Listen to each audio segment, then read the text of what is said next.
keep getting the "an error occurred while updating Counter-Strike 2 Missing Executable Error when updating CS2 on your computer? No need to worry. In this video, I'll show how you can fix this issue and get back to the game. So, without wasting any time, let's start. Solution 1. Verify and repair CS2. To do this, first click on the system tray icon.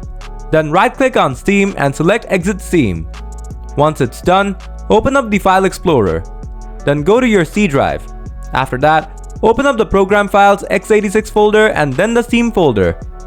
Next, go to the User Data folder and then to the folder with the numbers. Now, from here, delete the 730 folder and close the window. Next, open up Steam. Then go to your library. After that, right-click on Counter-Strike 2 from the left side menu and select Properties.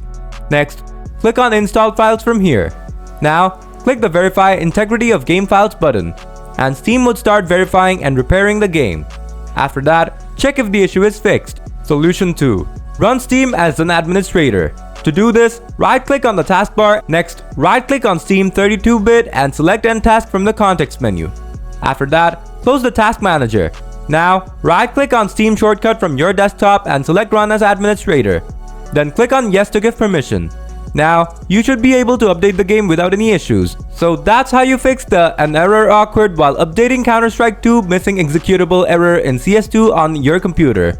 If the video proved to be useful, smash that like button.